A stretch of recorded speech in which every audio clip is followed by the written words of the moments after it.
Assalamualaikum warahmatullahi wabarakatuh.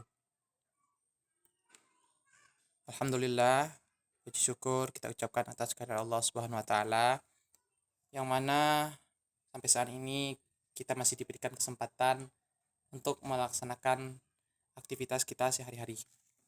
Selawat beserta salam kita hadiahkan buat Nabi besar kita Muhammad sallallahu alaihi wasallam. Baik, pada hari ini kita akan melanjutkan perkuliahan kita, itunya desain pembelajaran pendidikan agama Islam. Baik, pada hari ini itu penampilan makalah oleh kelompok 3, yang mana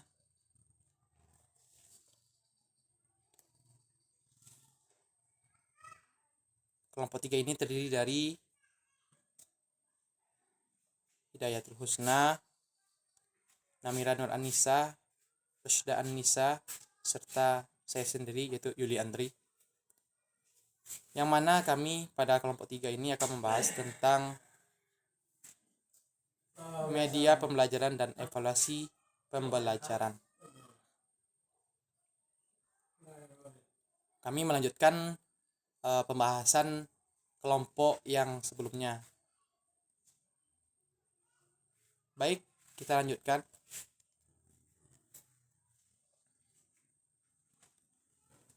Pembahasan pertama itu tentang media pembelajaran. Secara bahasanya bisa kita lihat di layar. Bahwasanya media berasal dari bahasa Latin. Dan secara istilahnya, media merupakan fungsi atau perannya, yaitu mengatur dalam proses belajar siswa dan isi pelajaran. Secara ringkasnya, media adalah alat yang menyampaikan atau mengantarkan pesan-pesan pengajarnya.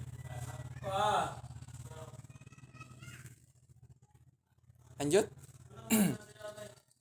Ciri-ciri media pembelajaran itu bisa kita lihat di layar.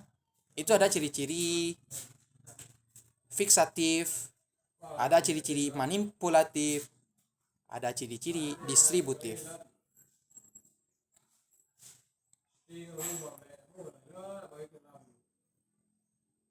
Selanjutnya, ada 4 klasifikasi media pengajaran. Yang pertama itu alat-alat visual yang dapat dilihat. Yang kedua, alat-alat yang bersifat auditif atau hanya dapat didengar. Yang ketiga, alat-alat yang bisa dilihat dan didengar.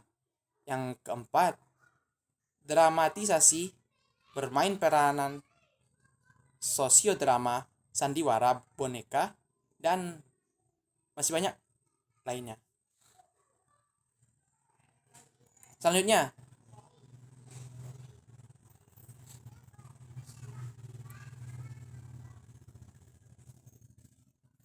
ada 2 fungsi utama media pembelajaran yang perlu kita ketahui. Yang pertama, media pembelajaran sebagai alat bantu dalam pembelajaran. Yang kedua, media pembelajaran sebagai sumber belajar. Yang pertama itu media pembelajaran sebagai alat bantu dalam pembelajaran. Yang tentunya kita tahu bahwa setiap materi ajar memiliki tingkat kesukaran yang bervariasi. Tidak mungkin kalau kita menjadi seorang pendidik, tentu tidak akan selalu mulus dalam mengajarkan apa yang kita ajarkan terhadap peserta didik. Pasti ada kesukaran, tingkat kesukarannya. Ada yang dimulai dari yang mudah sampai kepada yang sulitnya. Selanjutnya, media pembelajaran itu sebagai sumber belajar. Artinya, peserta didik dan guru menjadikan media sebagai sumber pembelajaran. Seperti perpustakaan. Di perpustakaan tentu ada buku. Nah, peserta didik dan pendidik tentu akan menggunakan buku untuk mencari berbagai macam informasi terkait tentang pembelajarannya. Itu fungsi media pembelajaran. Itunya sebagai sumber pembelajaran. Selanjutnya, kita masuk kepada evaluasi pembelajaran. Secara garis besar, evaluasi pembelajaran dapat dianggap sebagai proses perencanaan, perolehan, dan penyediaan informasi yang dibutuhkan untuk membuat berbagai macam alternatif keputusan.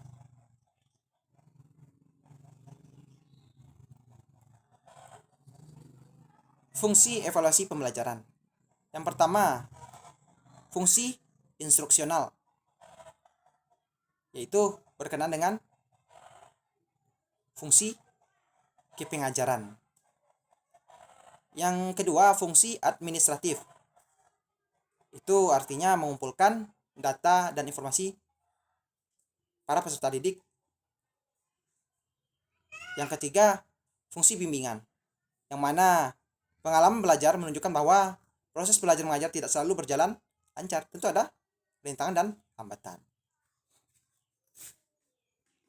Selanjutnya, tujuan evaluasi pembelajaran.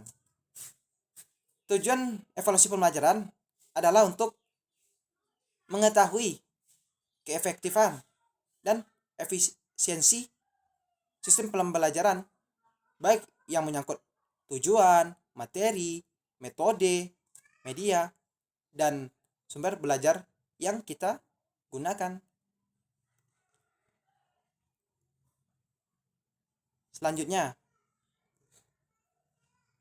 ruang lingkup evaluasi pembelajaran. Itu secara garis besar, ruang lingkup evaluasi pembelajaran terdiri dari beberapa hal. Yang pertama, dalam hal perspektif domain hasil belajar, terdiri dari adanya kognitif, adanya afektif, dan ada juga dengan psikomotor. Dalam perspektif sistem pembelajaran, terdiri dari program pembelajaran. Nah, di dalam program pembelajaran ini ada juga tujuan, ada materi, ada metode, dan ada juga medianya. Selanjutnya, pelaksanaan pembelajaran itu ada juga pembagiannya. Itu terdiri dari kegiatan guru, kegiatan peserta didik, dan yang terakhir itu hasil belajar. Nah, pada hasil belajar ini ada juga hasil belajarnya itu untuk jangka pendek, untuk jangka menengah, dan ada juga untuk jangka panjang. Selanjutnya, dalam perspektif penilaian berbasis kelas, yaitu penilaian kompetensi dasar mata pelajaran, penilaian kompetensi rumpun pelajaran, penilaian kompetensi lintas kurikulum, penilaian kompetensi tamatan, dan penilaian kompetensi life skill. Jadi itulah ruang lingkup dari evaluasi pembelajaran. Mungkin itu yang dapat saya sampaikan dari kelompok 3.